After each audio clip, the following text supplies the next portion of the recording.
Olá, olá, para você que está chegando, seja muito bem-vindo ou bem-vinda. Eu sou o Gabriel Tripod, o Podão, e está começando agora o Podcast-se, o podcast oficial do Comunique-se. Antes de mais nada, quero pedir aquela sua ajuda, né? Aquele seu fortalecimento para que você compartilhe, curta e comente aqui esse vídeo, tá bom? Antes de mais nada também, falar que os nossos serviços estão aqui na descrição. Então, se você quiser conhecer um pouquinho mais do Comunique-se ou até mesmo do Dino, entre aqui em contato com a gente, vai ser um prazer receber você e até mesmo liberar uma demonstração dos nossos produtos, beleza? Bom, dito isso, pedir para que você chegue agora, fique à vontade com a gente aqui, seja através do YouTube ou até mesmo do Spotify ou qualquer outro tocador que você esteja ouvindo aí o podcast, tá? E vamos então para o nosso convidado de hoje. Hoje eu tenho aqui um cara que eu admiro muito, um cara sensacional, um cara que fez o seu nome no rádio aí por muitas transmissões esportivas. Senhoras e senhores, hoje eu tenho o prazer de receber nada mais, nada menos do que André Ranieri. Fala, Gabriel. Muito obrigado pelo convite, primeiramente, né? Legal te conhecer pessoalmente, Que legal. porque é a primeira vez que a gente tem essa oportunidade de se falar pessoalmente, bater um papo mais profundo. E é isso aí, tô feliz de estar aqui, valeu pelo convite e vamos conversar aí do que vocês quiserem. Pô, legal, eu que agradeço aqui a sua presença, sei que é difícil conciliar a agenda, ainda mais com essa rotina, né, muito corriqueira, mas eu que agradeço mais uma vez. E seguinte, vamos falar um pouquinho da sua carreira. Você é um jornalista esportivo, hoje está na Energia 97, isso? Isso, exato. Você teve passagem pela Jovem Pan e, pelo que eu sei também, você já foi assessor de imprensa lá no início, é isso? Exato. Eu entrei na faculdade de jornalismo em 2006. 2006. Onde você fez? Eu fiz no Mackenzie. No Mackenzie? Eu fiz no Mackenzie. Aí eu me formei em 2010, fiz alguns estágios, trabalhei em clipadora, né? Olha só a clipadora? Ficava ali no Ipiranga. Para quem não sabe, né, o cliente que eu trabalhava, se não me engano, um deles foi a Fiesp. Então eu tinha que ficar no Google o tempo todo, vendo tudo que saía de Fiesp, e aí eu ia lá, aí tinha um sistema, aí eu copiava título, copiava a linha fina, copiava o lead. Olha só! Aí tirava um print, colocava a imagem, e no fim a gente tinha que avaliar se a matéria era positiva, negativa, neutra, etc. E depois você fazia um relatório para a Fiesp saber como que foi a imagem dela naquele mês, ou em uma semana específica, ou num dia específico que saiu uma notícia determinada. Caramba, olha que perfeito. Eu vou aproveitar o gancho, obviamente, para puxar aqui a sardinha para o nosso lado. Inclusive, você pode encontrar tudo isso que você falou no Clipe em 360. Olha só que momento de jabá, né? Belo gancho. Pegou bem o Clipe o gancho. em 360. Então aproveita que tem tudo isso que ele falou, análise, centimetragem, você vai poder fazer a clipagem, monitorar as suas notícias aí de forma integral, beleza? Então, ó, clica no link. Belo gancho, André. Já adorei. Então, e foi assim, o meu primeiro contato com o jornalismo mesmo, para eu entender, né, como que até a estrutura da notícia, você pega melhor ali. Você fala, como o lead, por exemplo, aí aquilo vai consolidando na sua cabeça. O lead é sempre assim, assim assado, é dessa forma. O gancho que eles pegam é esse. Então foi bom, assim, foi um ótimo trabalho que eu tive, o meu primeiro estágio. E aí meu segundo estágio ainda na faculdade foi ali no Tatuapé. Era uma editora de revistas do meio médico, assim, sabe? Eu tinha que editar, ajudar, dar uma revisada. Eu fiquei um tempinho lá. Aliás, foi o trabalho que eu saí de estagiário e fui para a CLT, né? Digamos assim. Fui efetivado, então o primeiro trabalho, agora você é CLT, agora você está aqui na empresa. Aí eu fiquei um tempo nessa empresa e saí. E aí foi que eu migrei para assessoria de imprensa, que foi assim, que ano que era mais ou menos? Eu não vou lembrar, acho que era 2010, 2011, e foi muito bom para mim, porque era uma assessoria bem pequena, e uma amiga indicou para o namorado. Aliás, o namorado dela, que era amigo meu, indicou, falou, tem um cara assim, assim, assado. Então tinha o dono da assessoria, essa menina, Núbia é o nome dela, e o dono é o Rogério até hoje, né? Ele chama Reis Comunicação, assessoria, e tinha eu, e era muito pequena, e foi legal, porque assim, hoje a Reis, ó que doido, ela sai nessas revistas como as 100 maiores assessorias do mundo. Ela está nessas revistas. Assim, olha só que o meu legal. chefe sempre posta, eu mantenho contato com ele. Ela não é super grande, assim, uma assessoria enorme do ponto de vista de número de funcionários, só que ela tem clientes excelentes, ela tem uma equipe bem consolidada, ela cresceu muito também. Hoje em dia, sei lá, deve ter uns 30 funcionários, uns 20 funcionários, né? Sim, sim. Faz um tempo que eu não vou lá. Então é legal, porque eu peguei assim... a gente aprendendo. Até o meu chefe, naquele momento, ele era roqueirão. Era um processo novo para ele também. Para ele também. Então a gente foi aprendendo fazendo. Isso que foi o mais legal. E ele tinha um cliente bom, que era o Teuto, né? Laboratório farmacêutico, que ajudava ele a prospectar clientes também. Querendo ou não, quando você... eu trabalho com Teuto, então já fala assim, pô, legal, então essa assessoria tem uma empresa grande. E aí foi indo. Então depois, por exemplo, o meu primeiro cliente, assim, que eu trabalhei bastante... foi a Ginomoto, só que não era a Ginomoto, era uma parte da Ginomoto, um braço, que era o Comitê Umami, que eles queriam popularizar o 5º gosto básico do paladar. E aí meu trabalho era esse, era fazer o follow-up com os jornalistas, apresentar esse 5º gosto básico, e era muito fácil de emplacar matéria, porque é um tema muito interessante. Porque assim, eu sou até treinado para falar sobre isso. Olha só, até hoje. Até hoje. Tem o doce, o salgado, o azedo e o amargo. São 4 gostos que a gente aprende normalmente na escola. Só que tem um 5º gosto, que é o umami. Chefe de cozinha, para quem gosta de assistir programa, MasterChef, esses programas da GNT que tem também, o chefe sempre fala do gosto umami. A Helena Rizzo, no MasterChef, toda hora ela fala, isso aqui é muito umami. O umami é o seguinte... Tinha um cara no Japão, no início do século 20, 1909, aí já é demais para lembrar. Ele chamava, né, Kikunai Ikeda. E aí ele tinha a alga kombu, né, que eles tomavam um chá, uma espécie de uma sopa, um caldo, que eles faziam a partir de alga, etc. E ele provava aquilo e ele falava, isso aqui não é doce, não é salgado, não é azedo, não é amargo, que raio que é isso? E ele conseguiu isolar o glutamato. Ele falou, o glutamato que dá o gosto. E aí ele batizou de umami, que em japonês significa gostoso, saboroso. Olha só, meu. Era o glutamato. E aí ele criou a Ginomoto. O que ele fez? Ele criou o sal, entre aspas, do glutamato. Ele fez o glutamato monossódico. E aí é como se você pegasse o gosto umami e fizesse no sal para você jogar na comida. Então ele isolou. Mas o glutamato em si está presente nos alimentos. Então queijo parmesão, naturalmente nos alimentos. Natural isso vem. Natural. Então, por exemplo, tomate tem muito glutamato, tem muito umami. Queijo parmesão, alguns tipos de alga, cogumelos, vários outros. Carne também tem o gosto umami. Caramba! O gosto umami você não sente ele sozinho. Ele sempre está acompanhado de outro gosto. Então, por exemplo, o parmesão, que tem muito gosto umami, ele é salgado, certo? Só que sabe aquele gosto quando você come o queijo parmesão e aí tem aquele retrogosto que fica na língua? Sim, sim. Que você fica sentindo. Aquilo é o mais próximo de você sentir isoladamente o gosto umami. É aquilo que é o gosto, aquele gostinho saboroso mesmo, né? Então é curioso isso. Caramba, até hoje você... Até hoje. Aí foi bem legal esse trabalho, né, na Reis Comunicação, com a Ginomoto, com o gosto umami, né? Eu adorava fazer. E aí... eu saí da Race, eu fui fazer um intercâmbio para aprender inglês. Que legal. Você fez aonde? Eu fiz em San Diego. San Diego. Eu fiquei 11 meses. Eu fiquei 5 meses em San Diego, 5 meses em Greenville, na Carolina do Sul. E que meus tios mudaram para lá. Então eu falei, vou morar com eles também, por coincidência, né? Então eu fui morar na casa deles. E aí 1 mês eu fiquei viajando com o resto do dinheiro que eu tinha guardado, que eu ainda tinha. Eu falei, vou para Chicago, né? E fui conhecer um pouquinho dos Estados Unidos. Mas eu voltei em 2012 e voltei para a Race. Então eu estava na Race, saí para fazer o intercâmbio, fiquei 11 meses, voltei para a Race. E aí em 2014... Aliás, eu saí em 2012 e voltei em 2013. Em 2014, eu estou trabalhando na Race e tinha um cliente que chamava Arup, que é uma empresa de arquitetura que fez o Ninho do Pássaro, que fez o estádio do Shakhtar Donetsk... E fez vários lugares assim onde grandes eventos esportivos aconteciam. E aí eu liguei para o Flávio Prado, que eu tinha feito um estágio com o Flávio Prado na Jovem Pan, uma espécie de um estágio. Sim. Acho que, não sei se hoje ele tem isso também, mas ele dá bastante curso, né? Ele dá os cursos, mas na realidade era o quê? Ele tinha um programa que acho que ainda tem, mas é na televisão, agora TV Jovem Pan, que é o Jovem Pan no Mundo da Bola.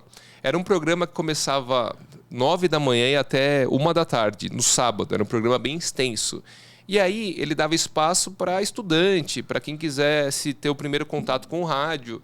Você ia lá, você não ganhava, você não era remunerado, mas você ajudava na produção, você aprendia a fazer um roteiro. Você acompanhava o dia a dia ali. Você gravava, inclusive você ia gravando. O primeiro passo, legal. ele falava assim, ó, escreve um boletim. Aí ele lia, falava, isso aqui não é assim, é assado, isso aqui não. Desse jeito. Ou ele ou o Alex, que era o produtor dele, o coordenador do programa, né, digamos assim. E aí depois você ia no estúdio, você gravava. E aí quando estava razoável, ele falava, não, pode pôr no ar. Eu lembro que o meu primeiro boletim que foi pro ar, eu tenho ele até hoje, e era muito fraco, assim, era muito ruim. Mas mesmo assim, eu estava vendo e falando, nossa, olha, minha voz está no ar, que coisa, de louco. Que legal, né? Tem aquela legal. Questão, nossa, é horrível se ouvir, né? Exato. No começo é muito ruim, depois você acaba acostumando um pouco. Apesar que o Cláudio Zaidan, né, o meu pai, minha família tem banca de jornal, ali embaixo da Jovem Pan. Oh. Então eles conheciam muito, né, o pessoal de rádio, etc. E aí meu pai até comenta, né, que ele era muito amigo do Zaidan. Agora eles se veem muito pouco, né? Porque o Zaidan foi para Bandeirantes, meu pai trabalha com outra coisa. Mas ele disse que o Zaidan, ele comentava que não acostumava com a própria voz, que ele não gostava de ouvir a própria voz, em hipótese alguma. Então, às vezes, acontece isso, né? Acontece, e é super natural, até tanto por parte dos estudantes que estão ingressando agora, sim, que vão fazer algum trabalho, seja de TCC ou alguma gravação, ou até mesmo da galera que já está há um bom tempo também, para você se acostumar e você gostar de ouvir a sua voz, de você entender como ela funciona, como você tem que trabalhar com ela, é difícil, é complicado, né? É difícil. Primeiro que a gente não escuta a nossa verdadeira voz, né? Como a gente escuta ela dentro daqui da nossa caixa craniana, a gente escuta uma voz diferente do que a voz que os outros escutam. Então, quando a gente capta essa voz, a gente fala, nossa, mas não é isso que eu estou ouvindo, né? Tem alguma coisa errada. Tem coisa errada, né? Essa é minha voz, não é minha voz, né? Exato. Não é isso que eu estou acostumado a ouvir. Mas o que você está ouvindo não é a sua voz. O que você capta é o que é mais próximo da sua voz. Então tem essa incompatibilidade. Depois você acaba acostumando. E assim, um exercício muito importante, na minha visão, é sempre estar se ouvindo. Sempre se ouvir. Então, por exemplo, hoje que eu estou na Energia, eu faço de reportagem de campo, eu devo ter mais ou menos uns 5 anos, por exemplo. 6 anos, assim, que teve uma pausa, né, nesse que eu fiz um mestrado, etc. Mas eu me escuto praticamente todos os jogos. Todos os jogos eu saio, vou para casa à noite, eu coloco lá um pouquinho. Deixa eu ver como que estava o meu ritmo, deixa eu ver se estava muito alto, muito baixo, se estava... Até hoje você tem essa... Até hoje. Eu faço praticamente todos os jogos, para ver se eu tava... Como estava a minha modulação, né? Tava legal? Não tava? Hoje... Às vezes, eu fiquei muito tempo sem fazer jogo na torcida. Então, o primeiro jogo que eu fiz, eu vi que eu estava brigando muito com a torcida. Então, porque por mais que você consiga usar um fone desse e aí segurar um pouco o barulho da torcida, vaza. Então, você escuta, aí você não está se ouvindo tão bem quanto você costuma se ouvir no estúdio, que não tem barulho nenhum.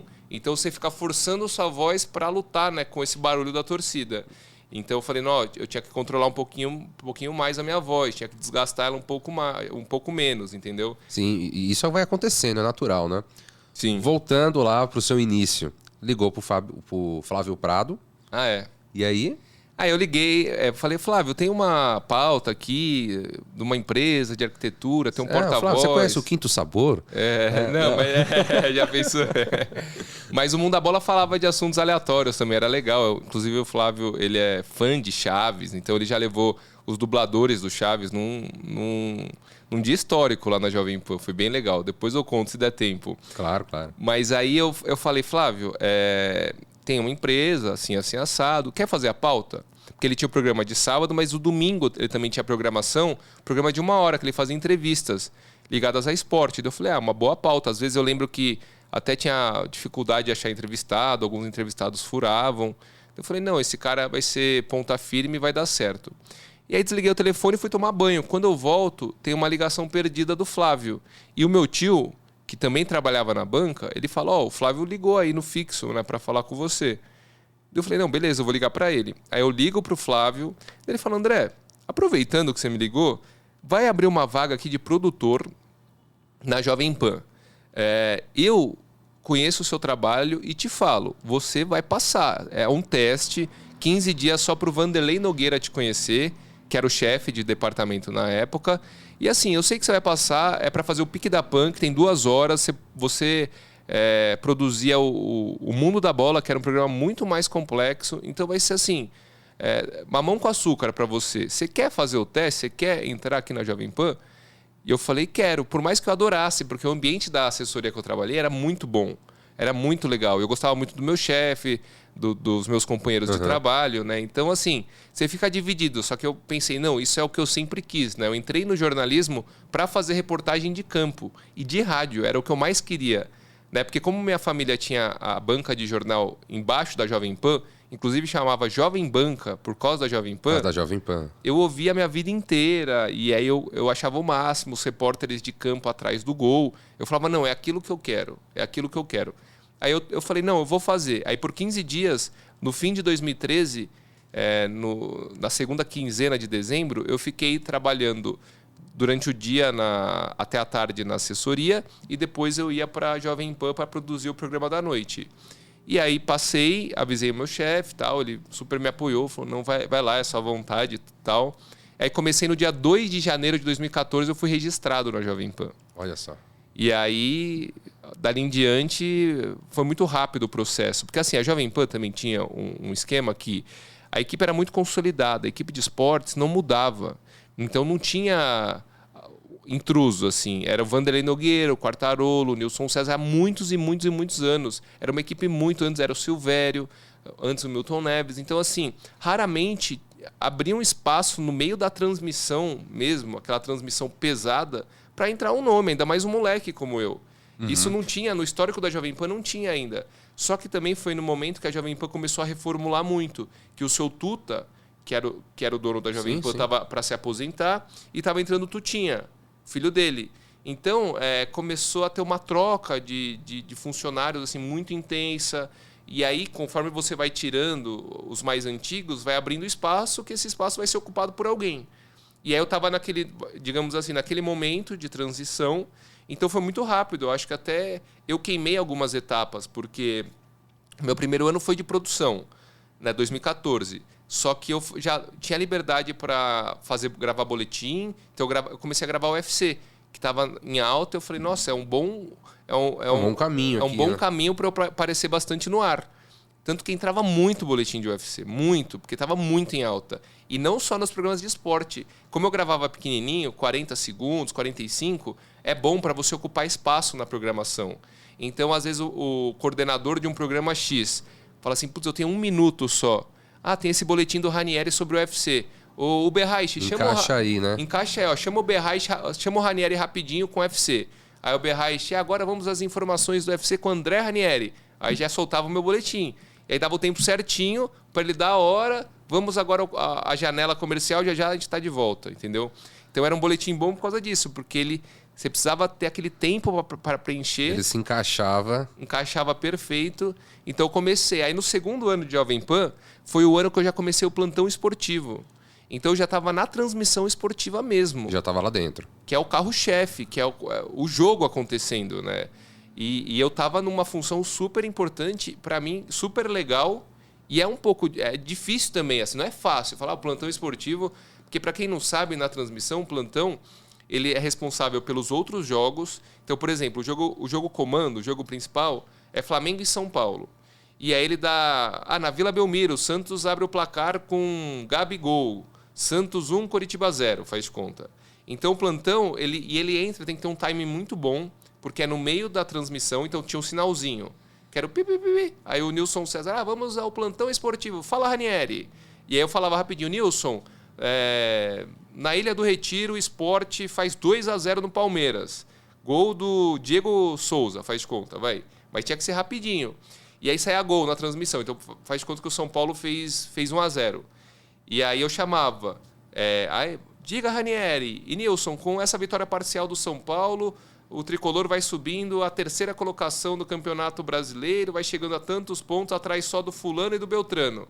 Então você tinha que ser rápido, porque o jogo estava rolando. Né? Regulamento. Copa do Brasil, agora não tem mais gol fora de casa, né, Ranieri? Nilson, não tem mais o gol qualificado, desde não sei o quê. Então você tem regulamento, então você tem que estar atento a muitas coisas. E tudo ao mesmo tempo, né?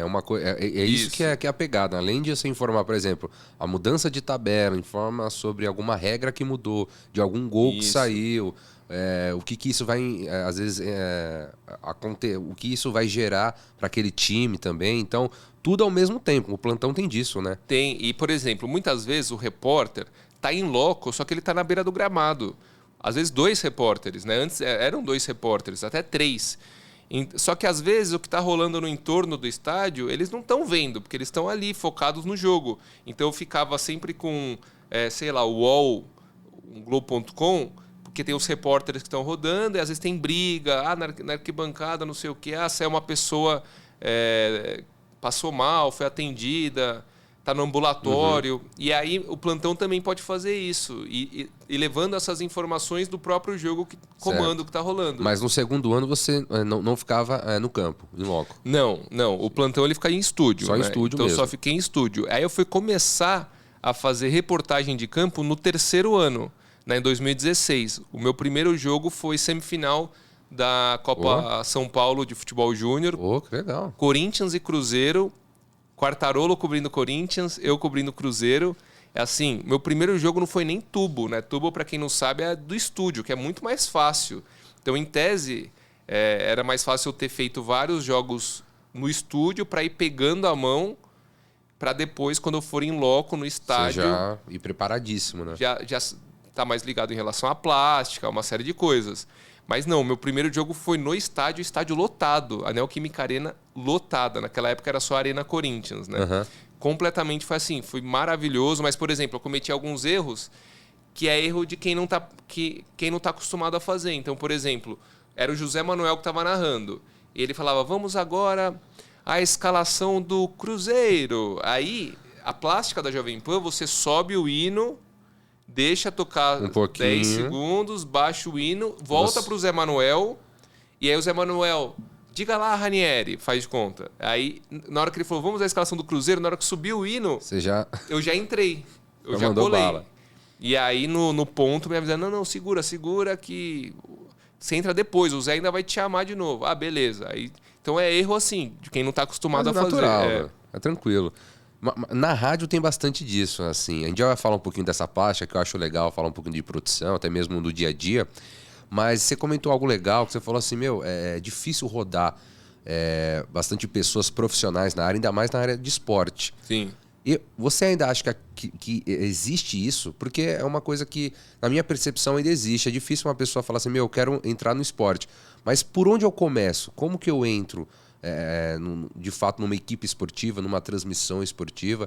Para você, obviamente, você teve um contato, aproveitou, até nos boletins também, foi se enfiando ali, mas pro jovem, hoje pro estudante, pro cara que gosta, tem alguns cursos, obviamente, mas você acha que existe já essa rodagem, já mudou um pouquinho isso? É difícil, né? A gente tem que pensar que tem muita gente querendo trabalhar com o jornalismo esportivo e tem um número de vagas que é limitado e que é muito inferior à quantidade de pessoas que querem trabalhar. O melhor caminho, na minha visão, é você tentar em algum momento estagiar e ir crescendo, por exemplo, na Bandeirantes. Vou tentar um estágio, vou ficar ligado no estágio na Bandeirantes, na Jovem Pan, na Band News. E aí você ali vai tentando ir para o caminho do esporte. Por exemplo, na Jovem Pan eu vou dar um exemplo que aconteceu com um amigo meu. O Tebas, Rafael Tebas, né, que inclusive ele foi apresentador também na Pan, repórter, setorista, etc. Lá para 2015, se eu não me engano, ele já estava na Jovem Pan, só que ele era do jornalismo, né? A gente separava entre jornalismo e esporte, digamos assim. Então ele era do jornalismo e ele queria ir para o esporte. E aí a gente... Não que o esporte não seja jornalismo, mas essa era a divisão que era feita. É só questão de nomenclatura, vai. E aí ele queria e estava precisando de um produtor na Jovem Pan, no esporte, na equipe de esportes. E eu conversava muito com o Tebas. A gente também, na época, tinha os Pingos nos Is. Sim. E aí a gente era muito amigo... A gente é até hoje do Bob Furuia, que agora está com o Reinaldo Azevedo, Não É da Coisa, da Band News. O Ubinha, que também era produtor.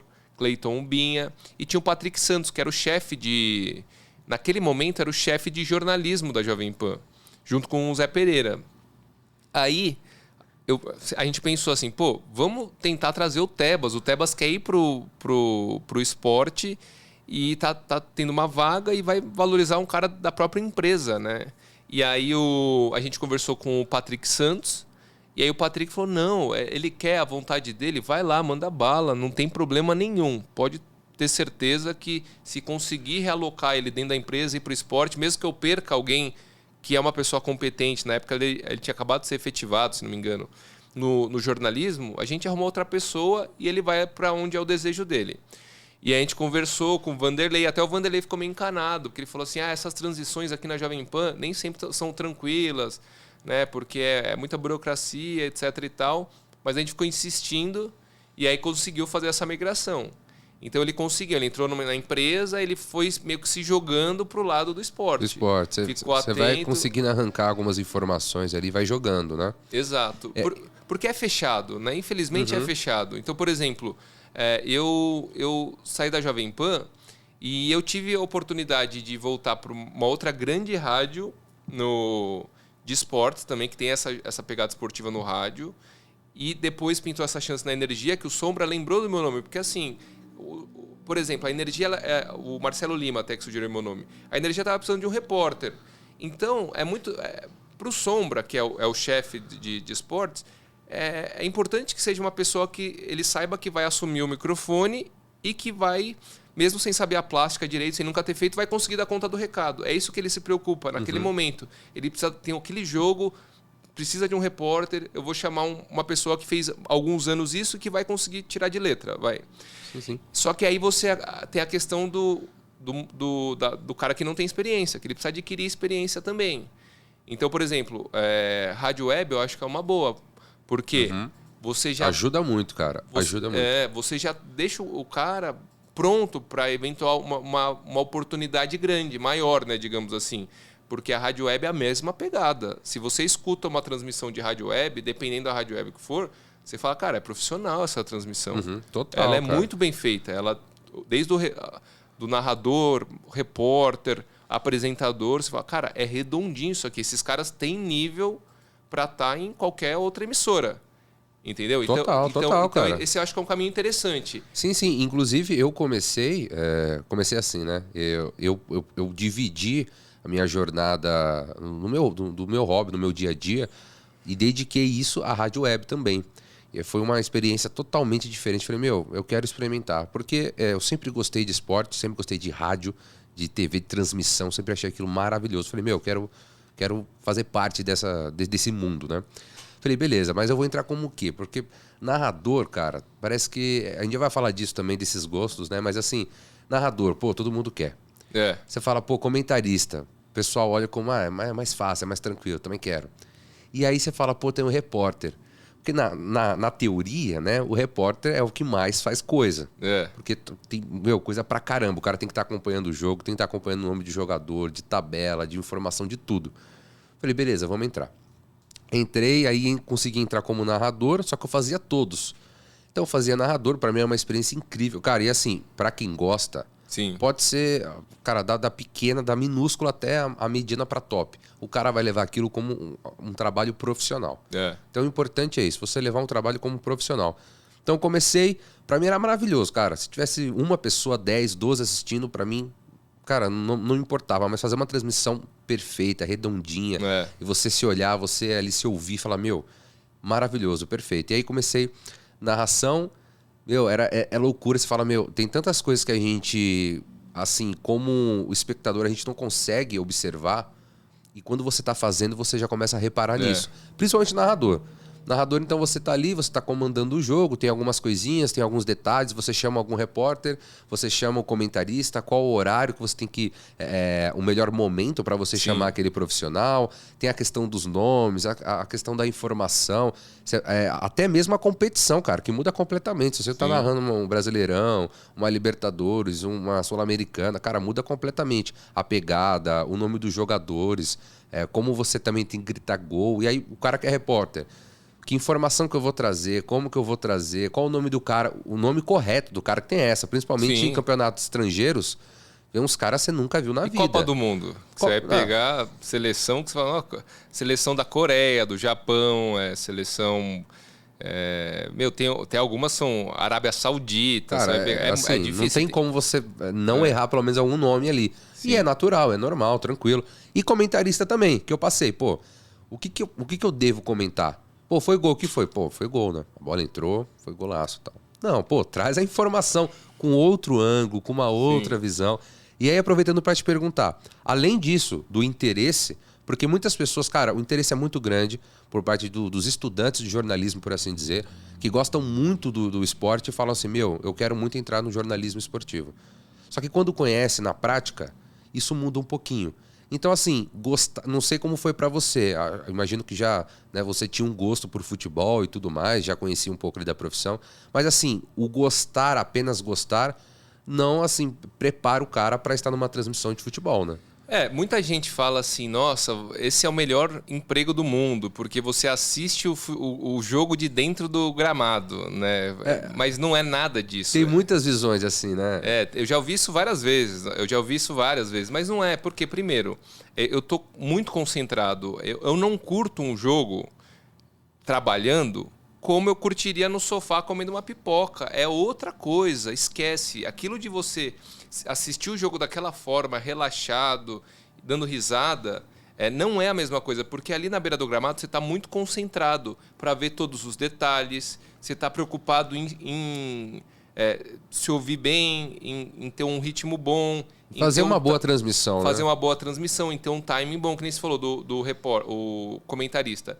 O comentarista, além de tudo, ele tem pouquíssimo tempo. O comentarista, o narrador passa, como o futebol é muito dinâmico, ele tem às vezes 10 segundos e olhe lá para comentar. Então ele tem que ser muito sucinto. Ainda mais no rádio, né? No rádio. Porque na TV, às vezes, acontece bastante, até hoje. Tá falando, vai daí.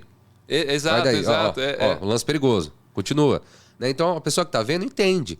Agora, para quem tá ouvindo, o cara parou de falar. Aí o narrador já tem que entrar atropelando para passar o máximo de informação ao mesmo tempo. Exato. E às vezes o comentarista tá do estúdio e tá com delay. Então o narrador que está em loco, que está à frente, ele acaba interrompendo mais abruptamente mesmo, porque o comentarista ele não está vendo o que está acontecendo. Ele está 2 segundos atrás, então ele está de olho na TV, mas ele vai comentando e vendo, por enquanto não tem lance de perigo. Do nada o narrador corta ele porque 2 segundos à frente começou um lance de perigo. Então tem isso também, né? Mas assim, é muito legal, mas é muito cansativo ao mesmo tempo. Não é fácil. Então, por exemplo, um jogo em loco em Itaquera. O jogo ele dura 2 horas. Menos de 2 horas. Só que você demora muito tempo para ir para Itaquera para se deslocar. Você tem que chegar antes para fugir do trânsito. Então você tem um tempo ocioso lá no estádio antes do início da transmissão, que é a sua margem de segurança. Você não pode chegar com a jornada para começar, com a transmissão para começar. Tem a abertura de jornada, tem o pós-jogo, tem o desmontar equipamento, que por mais que o repórter, por exemplo, não desmonte o equipamento da parte técnica, porque nem tem conhecimento para isso, mas ele espera, ele aguarda, depois eventualmente ajuda a levar um pouco do equipamento, e aí tem o deslocamento de volta para a rádio, no caso na Paulista, ali, Avenida Paulista, a Energia. Então nisso, um jogo de 2 horas, você ficou 4 horas no ar, colocando 1 hora de abertura e 1 hora de pós-jogo, e você teve um deslocamento total do seu dia, assim, mais, 2 horas, mais 2 esperando.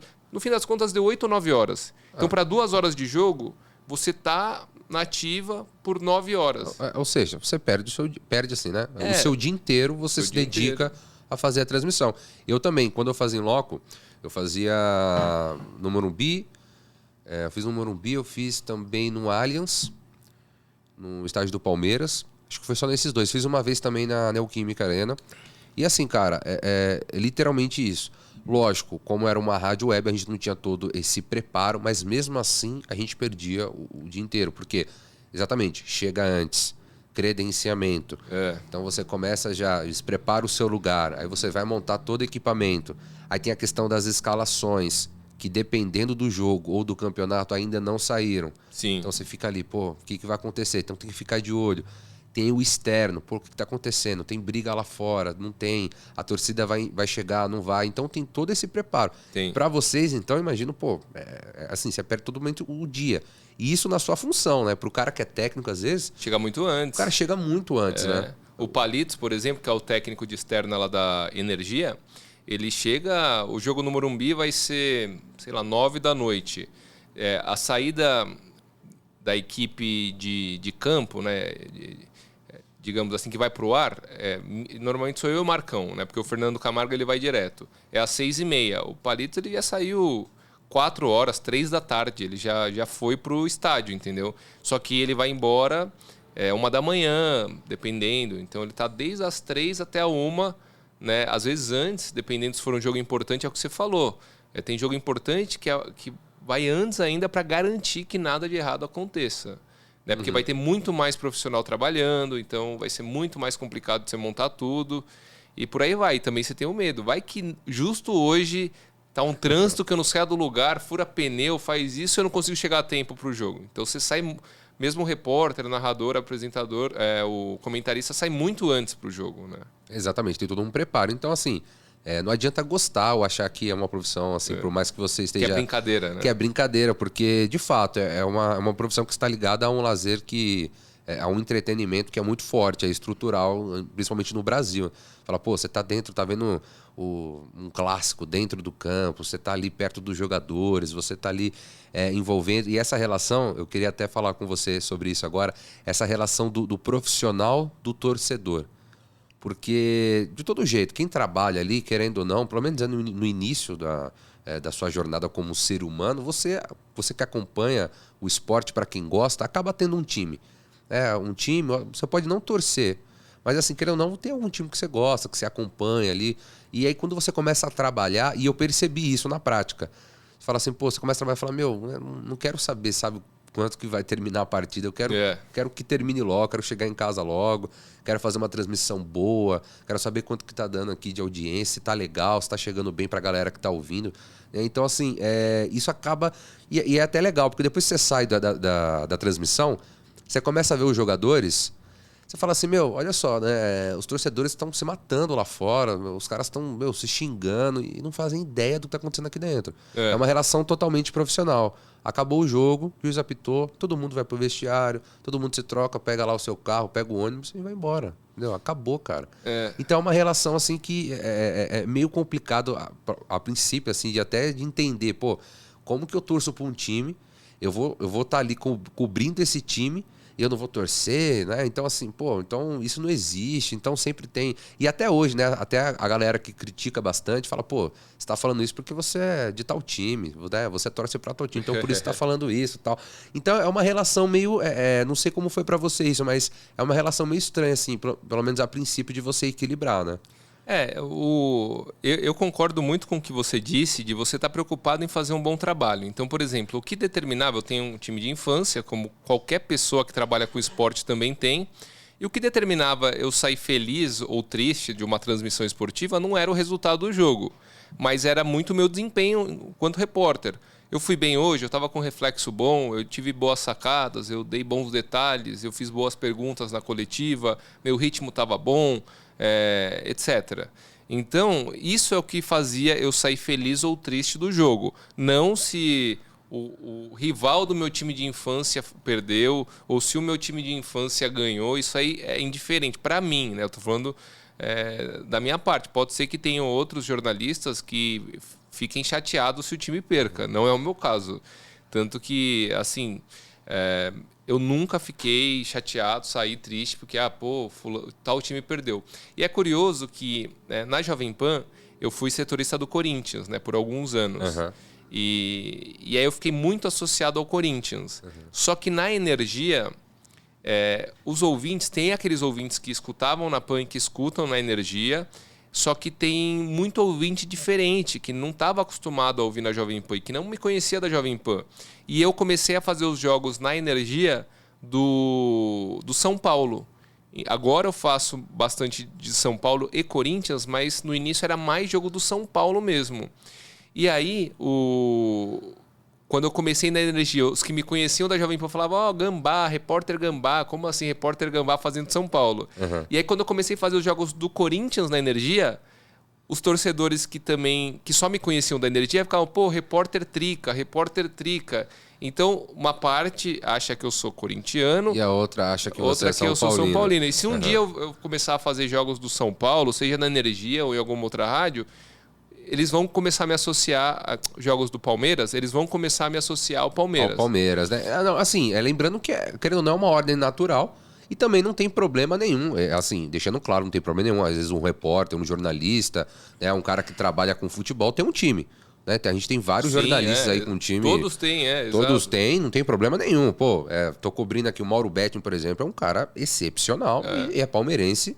Pô, todo mundo tem sabe. Muito corintiano que adora ele, São Paulino. Cara, e o cara faz jogo de todos os times, assim, e faz um ótimo trabalho. Sim. E ponto. Então, assim, não tem problema. É que, assim, a gente tá falando aqui, a princípio, assim, de uma galera que quer entrar ou quem tem essa visão de fora e não conhece o trabalho, ou às vezes confunde as coisas. Pô, como que eu vou trabalhar num jogo do Palmeiras se eu sou corintiano? Pô, como que eu vou fazer o jogo do Corinthians se eu sou palmeirense?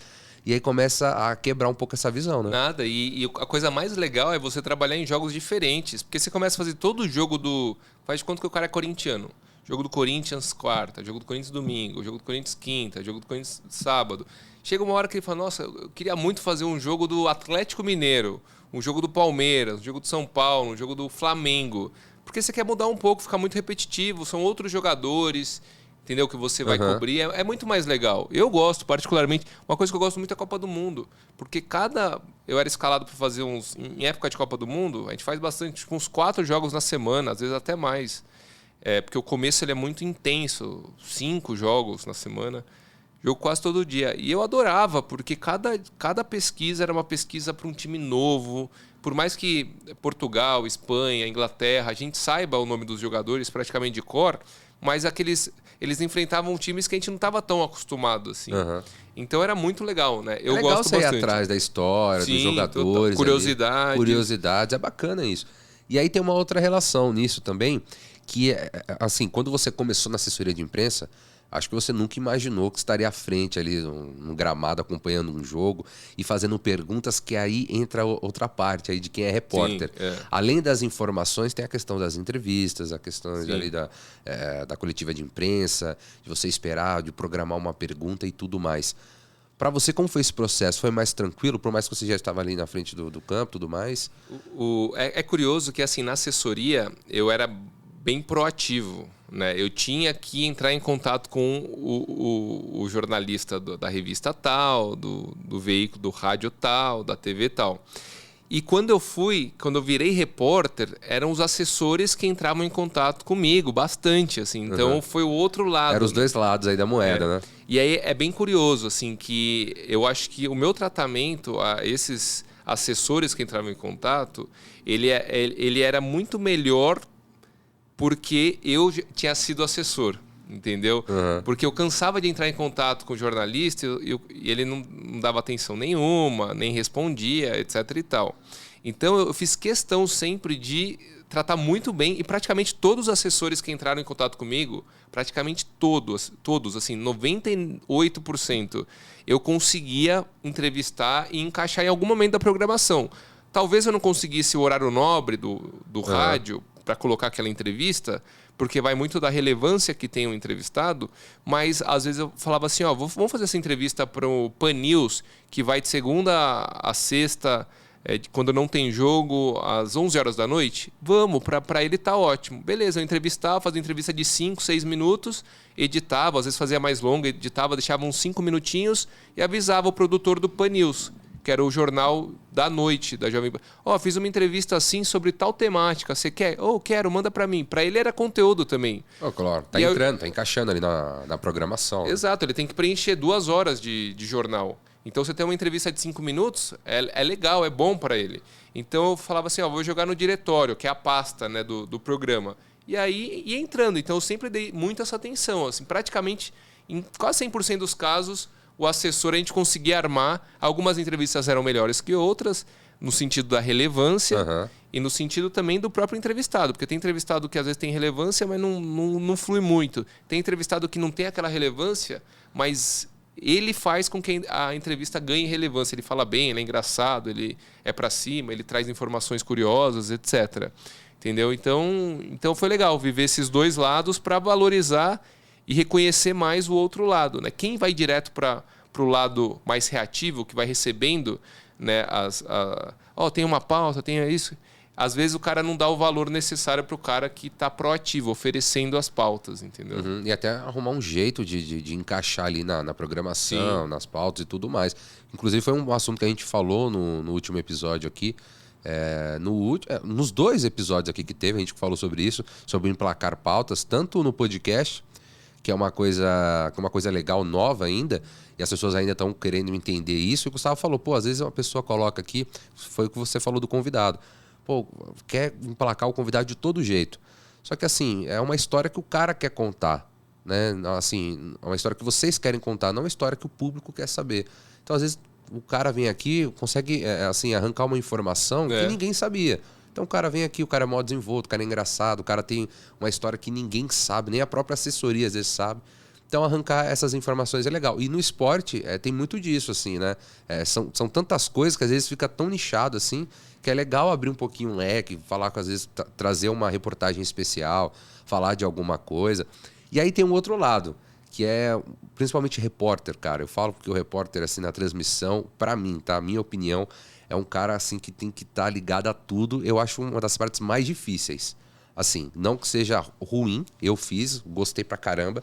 Só que, assim, é uma das partes mais complicadas, eu acho, da transmissão. Porque o cara tem que estar ligado a tudo, o cara tem que ir atrás, o cara tem que falar do lance, né? O fulano, às vezes, está lá do outro lado do campo, caiu, deu carrinho, quem é? O número da camisa, às vezes, não ajuda, traz informação. E aí tem o outro lado, apito final. Traz o resumo do jogo, o que aconteceu e vai atrás do cara para entrevistar. Isso é uma coisa que eu acho que traz bastante curiosidade para as pessoas. Como que era essa sua relação com os jogadores ou com os técnicos, assim, de chegar na beira do campo e tem mesmo essa briga de todo mundo chegar, colocar o microfone ali, ou falar comigo, Tem assim, o respeito. Então, por exemplo, quando eu era Quartarolo, Vanderlei Nogueira, Pretzel, os mais novos não perguntavam antes, né? Só se o cara fosse meio sem noção. Então tem saída do gramado, todos os jogadores estão saindo. Primeira pergunta era deles, e aí depois tinha aquela... aí você puxa e tenta... Normalmente faz um sinalzinho com o dedo para ficar mais organizado e não ficar aquela coisa de todo mundo querer falar ao mesmo tempo, o jogador ou o técnico não sabe para onde olha, né? Então, mas tem... E assim, a rotina do repórter, pelo menos em relação à equipe de rádio esportiva, ela é mais desgastante. Por quê? Porque a gente fica caminhando muito dentro do estádio, né? Normalmente o comentarista está no estúdio, o apresentador está no estúdio, o plantão está no estúdio. Alguns comentaristas vão para o estádio, mas mesmo quando eles vão, eles ficam na cabine do lado do narrador. Então, o narrador e o comentarista, você chega no estádio, você senta no seu lugarzinho, você fica a transmissão inteira e aí depois você vai embora. O repórter não, ele chega, ele desce, ele vai na zona mista. Antes, é que agora está mais limitado. Antes tinha a chegada dos jogadores, então tinha que ficar atento. Vamos ouvir aqui a chegada do ônibus do São Paulo. Por enquanto não está tendo, não sei se vai voltar. Aí alguns jogadores falavam, aí depois você voltava para lá. Aí já tinha aberto, né, a transmissão, a jornada. E aí você ia, agora vamos para o campo. Aí você escalava do campo. Aí saída do gramado, você tinha que sair, se deslocar para a saída para entrevistar os jogadores. Aí você entrava, vou comer alguma coisa no intervalo. Aí você sai de novo. Aí tem o segundo tempo, aí tem a saída do gramado do segundo tempo, aí você fala com eles. Aí depois você se desloca para a zona mista, você tem que ficar de olho na coletiva, aí você se desloca para a coletiva, aí você volta, vai para a zona mista. Então você fica andando, no fim das contas você vai ver se andou uns 5 quilômetros, né, dentro do estádio. Total, por jogo. E assim, no começo, você não sabia isso de cor, assim, né? Não. Você foi aprendendo na raça ali. Foi, por exemplo, até a cobertura de treino era complicada, porque... Quando eu comecei a fazer o dia a dia do Corinthians, foi muito de uma hora para outra. Foi até um repórter que, para mim, é o que eu mais gosto, né, de rádio, que é o Luiz Carlos Quartarolo. Ele estava fazendo o Corinthians, só que daí ele saiu da Jovem Pan. E aí ficou vago. Aí o Vanderlei Nogueira, na época, falou: André, cobre essa semana aí o Corinthians. Mas eu claramente sabia que era um teste. Assim, será que eu ia dar conta de fazer o Corinthians? Não ia dar conta de fazer o Corinthians? E aí, quando você chega no treino, ninguém me avisou nada, ninguém me explicou nada. Então tinha o Marco Belo da Transamérica, tinha o Sgrillis até que está fazendo uns jogos na Energia também, que eles eram setoristas, o Marco Belo pela Transamérica, o Sgrillis pela Bradesco. E aí eles me ajudavam. Faz assim, é assim, você pode ir até ali, você não pode. A câmera aqui você pode filmar se você quiser o treino para postar nas redes sociais. Ali não pode, aqui é a coletiva. Normalmente você pluga o cabo do gravador aqui, tem a saída X, Y, Z. Quando você quer captar da caixinha, você faz assim. Tem um monte de detalhes que melhoram a cobertura do dia a dia do clube. Por exemplo, raramente eu tinha um cara da externa para me ajudar, para montar um equipamento. Então, eu tinha que fazer toda a parte técnica. Então, por exemplo, às vezes estava o programa rolando no ar e eu tinha que captar a entrevista coletiva numa qualidade boa, só que eu também tinha que entrar ao vivo. Então, o que eu fazia? Eu ia lá, plugava o gravador, deixava gravando, captando bem, bonitinho a coletiva, eu ia ter ela na íntegra depois, pegava o meu celular, pegava o fonezinho, com o fonezinho que tem o microfone, e aí ligava para a rádio, me coloca no ar. Eles me colocavam no ar pelo celular, e aí eu começava a dar informação. Estamos aqui no CT Joaquim Grava, onde agora há pouco o Corinthians fez o último treino visando o clássico do final de semana diante do Palmeiras. O técnico Oswaldo de Oliveira deve promover 5 mudanças. Aí você ia passando todas as informações, e aí eu tinha que sair, né, da sala de coletiva, porque imagina, eu ia falar e atrapalhar o Oswaldinho, que estava ali. Aí eu saía dali, aí eu ia andando, já diminuindo minha voz, e ele deve promover 5 mudanças, não sei o que. Aliás, neste momento, Oswaldo de Oliveira está falando, vamos ouvir o técnico do Corinthians. Aí eu pegava o fone, a parte que captava o áudio, e colocava perto da caixa de som, e tinha que ter uma distância, que se eu colocasse muito próximo, estourava. Se eu colocasse muito longe, não captava bem. Então tem que ser aquela distância que você vai pegando. Aí você vai, aí você deixa 2 respostinhas, vai saindo na manha, aí então a palavra falando baixinho, e aí você vai aumentando. Do técnico do Corinthians, Oswaldo de Oliveira, o Corinthians agora vai se concentrar a partir das 3 da tarde aqui no CT Joaquim Grava, o ônibus deve sair, aí você dá as últimas informações. Caramba. Então, depois, quando você ouvir no ar, você fala, cara, ficou legal, porque eu estava só com o celular e eu consegui fazer um boletim ao vivo. E eu já fiz até com imagem. Isso tudo que eu estou falando, eu já fiz porque a Jovem Pan começou a ter imagem em determinado momento. Então, ainda me filmando e depois para captar o áudio, virando a câmera para pegar a coletiva, de longe. Obviamente mas estava com imagem. Quem estava acompanhando no YouTube estava vendo tudo com imagem. Então, é legal que você vai pegando essas manhas. Demora um tempo, no começo você sofre, no começo você comete vários erros, depois você vai pegando. E no final você fala, o que eu fiz com o celular, né? Assim... ficou legal, bacana, mas ninguém imagina o trabalho que deu para chegar nesse resultado. E o repórter tem muito disso, né? Sim, o improviso, né? Tem que ter muito improviso, não tem jeito. É um trabalho ali muito dinâmico. As coisas vão acontecendo ao mesmo tempo e tem que estar preparado para isso, né? Por exemplo, outro dia eu estava no jogo do Palmeiras e aí o que acontece? Tem a nossa externa da Energia, mas tem a externa lá do próprio Allianz Parque. E por alguma razão, o microfone de quem estava perguntando na coletiva do Abel Ferreira, o áudio do microfone não estava chegando para a gente. Então, e às vezes no meu próprio retorno, eu fico na dúvida se não está chegando só para mim ou se não está indo para a rádio também, para o ouvinte. Então, por exemplo, eu estava na coletiva do Abel Ferreira, eu entrei no cantinho e estava lá com o meu microfone fechado. E aí o Abel Ferreira falou e foi um outro repórter perguntar. E aí, quando o repórter começou a perguntar, eu falei, não estou ouvindo, né? Mas deve estar indo para a rádio, ninguém falou nada.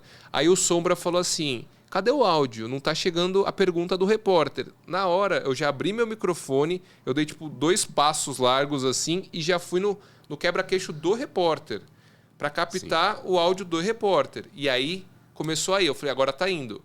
E aí ele perguntou, eu fechei e o áudio do Abel Ferreira estava indo também.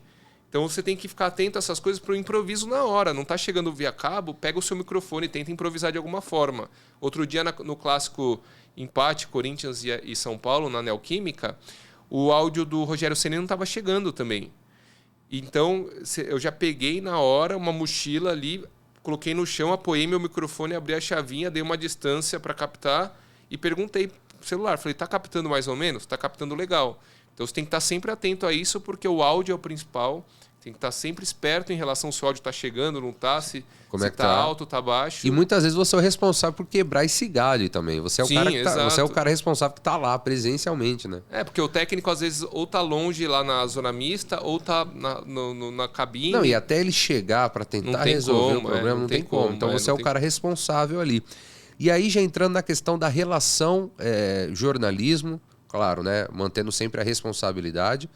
E aí a questão tanto da parte técnica, profissional aí da profissão jornalista, com a relação profissional com os jogadores, com o técnico, com comissão, com assessores. Porque a gente sabe que, querendo ou não, no dia a dia, além da sua imagem estar ligada ao clube para os torcedores, existe também essa relação não só profissional, jornalista com os profissionais de campo, né? Aí eu incluo jogadores, treinadores, com também a questão dos torcedores. Então, o cara que te associa ao Corinthians, o cara que fica te seguindo a todo tempo, e eu acredito que tenha acontecido isso bastante. Pô, e aí, André, o fulano vai chegar? Sim, muito. Tal, André, e aí, meu, você falou que no treino o Paulinho tava, sei lá, machucado, mas e agora? Esse tal jogador vai jogar ou não vai, cara? Me fala aí e tal. Então, assim, como que é vivenciar tudo isso, cara? Até mantendo, assim, lógico, a saúde mental, que, assim, eu imagino que é um trabalho muito, muito difícil para você manter dentro da sua cabeça, dentro da sua rotina de trabalho, algo que seja responsável. E aí tem, óbvio, assim, depende muito do profissional. Tem cara mesmo que gosta de pegar fontes e tudo mais. Você era esse tipo de cara, assim, que se deparava com bastante situações dessas, assim, tanto de torcedor quanto de jogador também? Assim, a relação do repórter com os jogadores e técnico, ela praticamente inexiste hoje, né? Então, eles estão muito blindados. Até uma crítica que eu faço às assessorias dos clubes. Hoje em dia, por exemplo, o São Paulo e o Corinthians, acho que até o Palmeiras também, eles já escolhem na zona mista. Antes passavam todos os jogadores. Agora eles escolhem 3, e aí passam 3 jogadores selecionados pela assessoria do São Paulo e falam... teve um jogo agora que só o Caleri passou, né? Foi um jogo que o São Paulo levou empate do Ceará. No fim do jogo, o Speed Mendonça. E aí só um jogador para falar é o técnico. Acho que é muito pouco, né? Então, assim, eu acho que a assessoria tá blindando demais, assim, tá passando o limite. E aí você acaba até não preparando direito, por mais media training que você faça, sim. em relação aos jogadores, etc. Mas como eles não têm contato com a imprensa, muitos deles, porque o São Paulo toda vez quem fala é o Caleri, porque ele marca gol todo jogo. Mas tem um monte de jogador que poderia estar falando, poderia estar aprendendo, poderia estar tendo esse contato, perdendo o nervosismo de ver vários microfones na frente, eles não estão mais ganhando essa casca por esse excesso de blindagem da assessoria. Não só do São Paulo, como de praticamente todos os clubes. Em relação aos torcedores do Corinthians, eu era muito ativo no Twitter, né, principalmente, que é uma rede de informação. Então, sempre que eu tinha informação, eu colocava lá também. Eu ligava na rádio, posso dar uma informação? Dava no ar a informação e depois já colocava nas redes sociais. E aí, eventualmente, você fala assim, o Corinthians tem interesse em fulano, está muito próximo de fechar com fulano. E se não fecha, o torcedor ele cobra. Às vezes, você falou que ia fechar, mas não fechou, foi para outro time. O que acontece? Enquanto não assina... Sim. Mas nem era um problema muito grande para mim, não. Na realidade, eu me dava super bem, né, com os torcedores do Corinthians naquela época, quando eu era setorista. E o que mudou um pouco foi questão tipo das eleições. Então, por exemplo, às vezes você coloca alguma coisa, alguma notícia, assim, que você fala, sei lá, desmatamento não sei da onde... Aí aumentou, aí você compartilha, né, algum tipo de informação. E aí o torcedor fala... E a informação por si só, muitas vezes, ela já está politizada. Então, por exemplo, a educação, que eu acho que é uma coisa universal, às vezes associam ao partido A, ao partido B. Sim. E aí o cara que era do lado B falava assim, você está falando de educação porque você é do lado A, porque você é não sei o que lá. E aí começava... 2018 foi muito complicado, né, por causa disso, porque foi um ambiente extremamente polarizado. E aí começaram a encher mais meu saco nesse sentido. Então eles pegavam muitos caras que nunca tinham me criticado, eles pegavam alguma notícia que eu colocava que tinha um viés político, até porque tudo tem um viés político, né? Até o futebol, ele tem... você vê que o sertanejo agora é extremamente politizado. Não é à toa, todo esse mundo, o futebol também, e tudo, né? Tudo faz parte da política, não tem jeito. Então eles pegavam muito, assim, para para encher o saco, pegar no pé, e aí começavam a me criticar profissionalmente, mas coisa que eles nunca tinham criticado, alguns deles. Eu não tinha recebido nunca nenhuma crítica profissional. Nossa, você não foi bem nesse jogo. E eles começavam a pegar no pé, né? Usavam a justificativa de, nossa, esse Ranieri aí não... é muito ruim, faz de conta. Mas, na verdade, você via que era aquele ressentimento que ele estava de uma outra situação que ele estava passando para misturando as bolas, né? Digamos assim. Sim. Aí não tem jeito, né? Ainda mais no Twitter, qualquer informação que chega lá. E o Twitter é um ambiente muito pesado, né? Então, hoje em dia, eu mais curto. Eu vou, faço jogo, tal. Eu praticamente não falo nada no Twitter. É muito raro, porque ali é um ambiente extremamente agressivo, arisco e que mexe bem com a saúde mental. Assim, você tem que estar muito... É um estresse que eu acho que não vale a pena você passar, sinceramente. Fica a dica aí, né? Fica a dica. Fica a dica aí. E é legal falar disso porque, assim, a questão da fonte, cara, eu queria bater esse papo com você. Como que é essa questão da fonte? Assim, tudo é fonte? O que é a fonte? Até pra galera que tá assistindo. Pô, só fala assim, tem uma fonte aqui que falou pra mim que fulano tá chegando e tal. Cara, o que é a fonte? A fonte entra em contato com você? Você tem um mercado de fontes que você compra a fonte ali de fulano? Como que funciona isso? É mais relacionamento, né? É mais você ir alimentando. Então, por exemplo, às vezes você conhece uma pessoa, você é amigo de uma pessoa no clube e essa pessoa hoje, ela sei lá, ela tá na comunicação fazendo vídeo só pro YouTube. Mas amanhã pode virar um assessor, entendeu? O próprio dirigente, às vezes, é um cara no clube social que não é nada no Corinthians, no futebol ainda, pegando o Corinthians como exemplo. Mas aí você fala assim, esse cara é muito próximo do Andrés, o Andrés deve ganhar a próxima eleição, talvez ele vire um gerente, um diretor. Então tem isso também, de você ir criando essa relação com as suas fontes. Tem até amigo meu que estudou comigo e é assessor de jogador. Tem várias situações, então tem várias fontes diferentes que você vai adquirindo. Tem pessoas que entram em contato com você para falar do nada, assim, um cara que também é do clube social. Eu tenho uma informação assim, assim, assado. Aí você tem que bater as informações para ver se de fato ela tem fundamentação, né? Porque assim, empresário tinha empresário de um jogador do Corinthians que saiu, que era sempre assim, o PSG está louco por fulano, o Real Madrid, não sei o quê. Sempre tinha os clubes dispostos a pagarem uma fortuna pelos jogadores. Então você fala assim, mas o empresário, ele está querendo que saia esse tipo de notícia para valorizar o próprio jogador dele. Então você tem que tentar apurar com outras fontes para ver se a informação bate, né? Então tem muito... É que nem informação normal. Por exemplo, a gente vai agora é ano eleitoral, a gente vai entrar muito na questão da fake news. O que é a fake news? A fake news é uma informação que não tem fundamentação, é uma notícia que não tem fundamentação e que ela é utilizada de uma forma conscientemente. Não é, porque muita gente confunde assim. Isso é importante até para jornalista diferenciar. Fake news não é um equívoco. Então você pode dar uma notícia errada. Então, por exemplo, outro dia eu dei uma notícia na transmissão falando que um jogador do Ceará tinha se lesionado no aquecimento e que ele não ia para o jogo, ia entrar fulano. E depois de 5 minutos, na verdade, a informação que chegou é que era outro jogador que tinha sentido. Então, aí eu corrigi, eu falei, não é o jogador tal, não é o Luiz Otávio, é o volante X. Isso não foi uma fake news, isso foi um equívoco.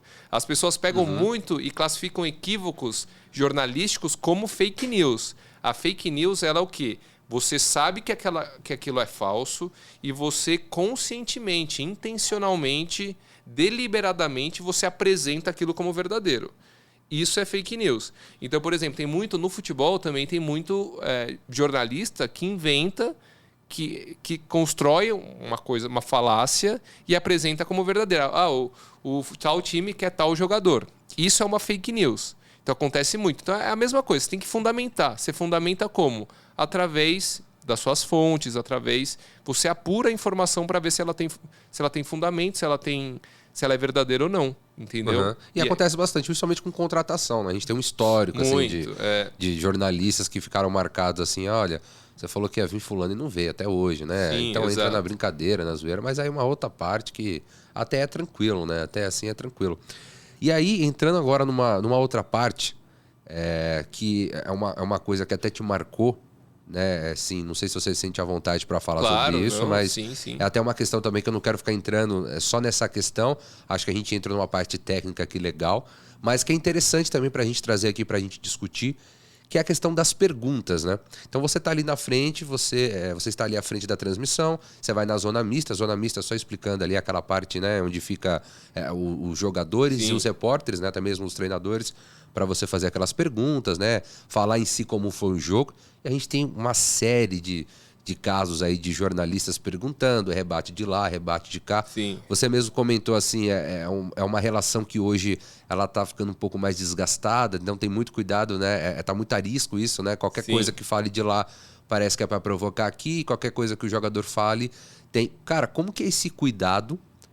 Primeiramente, né? Como que é esse cuidado de pergunta, se você tem esse filtro, se passa por alguma pauta também da rádio, André, tenta pegar essa informação, não é? Ou você mesmo vai calculando, pô, o tal jogador errou um pênalti hoje.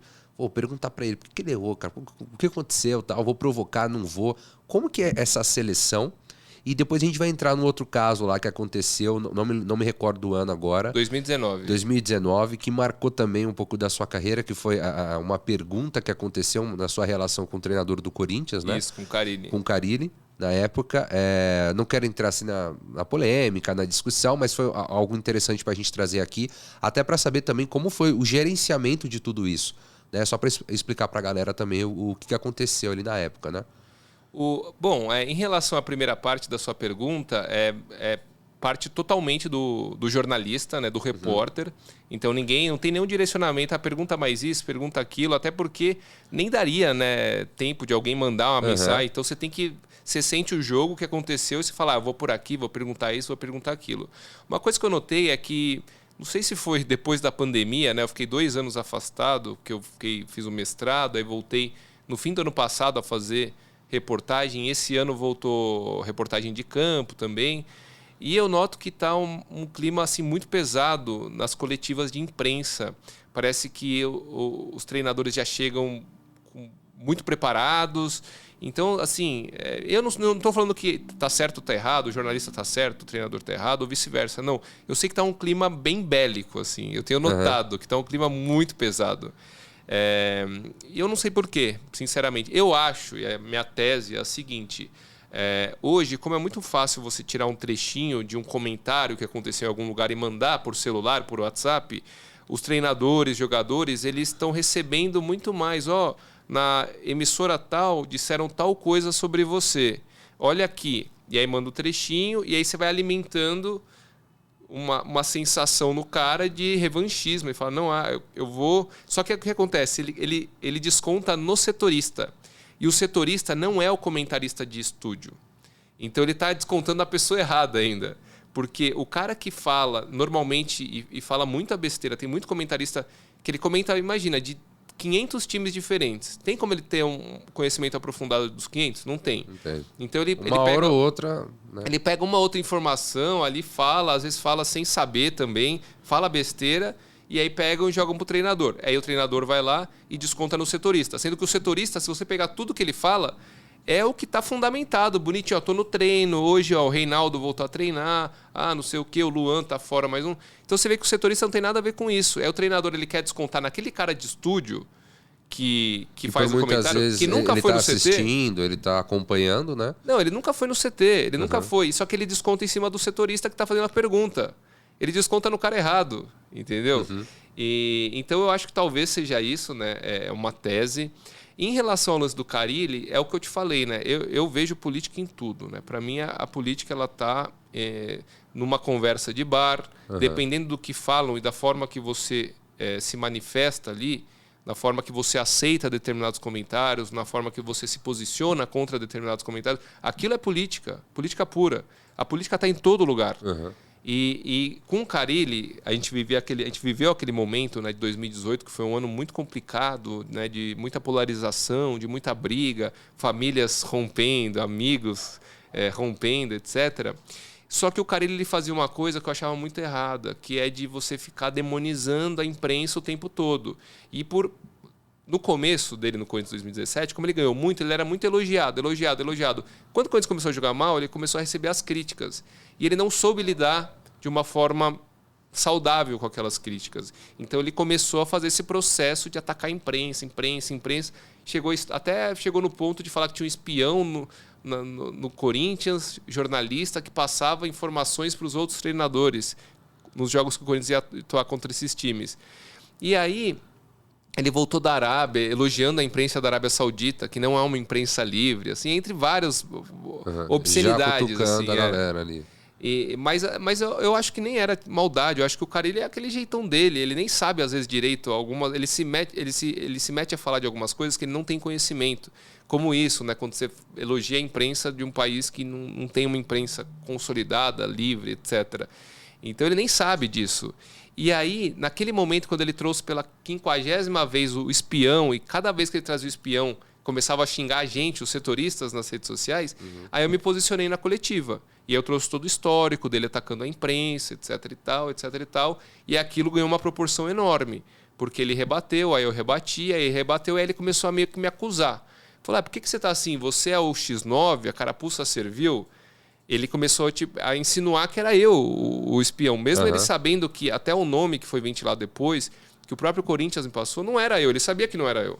E ainda assim ele insinuou que eu poderia ser, né, o espião, nunca negou, entendeu? Então aquilo ganhou uma proporção enorme. Mas existia, assim, um cara que estava espionando? Não existia, Isso era não existia. O treino do Corinthians era uma várzea. Assim, o treino do Corinthians, pra você ter ideia, tinha um espaço de vidro onde todo o treino tinha umas 500 pessoas ali, que era amigo de jogador, era familiar, era não sei o que, amigo de dirigente. Qualquer um poderia fazer vídeo e publicar na internet, inclusive. Certo. Os treinos eram muito povoados. Então, não tem nada disso. Tanto que falaram um nome no começo, que era um jornalista que já não estava há um ano no Corinthians. Depois falaram um outro nome, que era de um fotógrafo. Sabe? Então, você vê que é uma história que não tem pé nem cabeça. Nem dentro do Corinthians eles conseguem ter algum tipo de coesão em relação a isso. Certo. E era muito mais para tirar o foco do futebol que estava ruim. Tanto que depois... Se vocês puxarem pela memória, teve essa confusão, né, na coletiva em 2019. O Carille parou de criticar a imprensa depois das derrotas, dos desempenhos ruins, etc. E aí quem que virou Porque a gente sempre põe a culpa em alguém, né? A culpa nunca é nossa. Quem que começou a ser o alvo? Os jogadores da base, Matheus Vital, Pedrinho. Foi aí que ele perdeu o elenco do Corinthians e aí foi aí que ele foi mandado embora. O André Sanches até era o presidente. Então, assim, eu acho que ele não fez assim porque ele é um cara maquiavélico, etc e tal. Apesar que o próprio termo maquiavélico é um termo que não quer dizer exatamente isso do que a gente fala. Mas, assim, ele não é uma pessoa ruim. Eu acho que nem foi por isso, né, que ele fez. Ele falou, nossa, eu vou ferrar esses setoristas. Não é nem isso. Eu acho que ele não tinha noção do peso das coisas que ele falava. Ele não tinha noção que quando ele acusa um repórter qualquer, que era o meu caso... E ele vai colocar 30 milhões de torcedores contra aquele cara. Ele não tem a noção, ele não tinha consciência do peso daquilo. Até hoje eu acho que ele não tem. Então, para mim, foi assim. Foi o momento mais difícil. Eu lembro que quando eu saí da coletiva, eu senti um negócio que eu simplesmente não sabia o que estava acontecendo. Eu saí do ar mesmo. Eu saí do ar, não sabia onde eu estava, quem eu era. Estava acontecendo ali. Estava acontecendo, aí fui voltando aos poucos. E aí linchamento virtual pra caramba. Então, assim... não é brincadeira, você tem que ter responsabilidade. Quando você é um técnico, como você é, do Corinthians, do São Paulo, do Palmeiras, por mais que você tenha motivo para não gostar de determinados comentários, que são comentários ou mentirosos ou sem fundamentação, que acontecem, de fato, por muitos profissionais, por muitos comentaristas, por muitos jornalistas, você tem que saber que aquele cara que está na sua frente, será que foi ele que você quer direcionar a sua raiva? Será que ele tem a ver com isso? Entendeu? Porque normalmente o setorista não tem a ver. E, pelo contrário, o setorista é o cara que melhor informa sobre o clube. Mas isso foi uma escolha sua, das perguntas e até Sim. mesmo de peitar ali o treinador Carille em questão. Logo após isso, toda essa polêmica, tudo, como foi gerir até o relacionamento com os próprios setoristas que ali estavam, a parte também profissional, jornalística? Como foi isso? Você recebeu mensagem da galera? Muito. Tal? Assim, foi impressionante que eu recebi mensagem de jornalistas de todos os veículos de veículos que eu nem imaginava, assim, os caras nem tinham meu contato, eles pegavam com outras pessoas, e aí meu zap chegando várias mensagens de jornalista, apresentador do Sport TV, apresentador da ESPN, da Fox, que eu não conhecia pessoalmente, então assim, foi bem legal esse ponto. No Corinthians, o André Sanches me chamou no CT, isso aconteceu na segunda-feira, semifinal do Paulista, Corinthians e Santos no Pacaembu. O Corinthians passou nos pênaltis. Na sexta-feira foi a primeira vez que eu fui no treino. E aí tinha vários torcedores de rede social, tem que proibir o Ranieri de entrar no CT, etc. E eu fui pro treino e o Andrés me chamou lá no último gramado, que tem vários, né, no CT Joaquim Grava. E ele falou, André, fica tranquilo, a gente conhece você, a gente conhece seu trabalho, a porta do CT sempre vai estar aberta para você. Eu acho que assim, o cara ele tem os erros dele, você teve os seus erros, ele teve os acertos dele, você também os seus. Acabou, passou, esquece isso aí, esquece. E a gente falou outras coisas também. Mas ele falou, fica tranquilo que aqui você vai trabalhar tranquilamente. Vai trabalhar, vai estar sempre com a porta aberta. Então eu achei uma postura legal do Andrés, que à época era presidente do Corinthians. E foi isso, né? Aí depois passou um tempo também, eu acho que em 2019, no mesmo ano, eu fui mandado embora da Jovem Pan no fim do ano.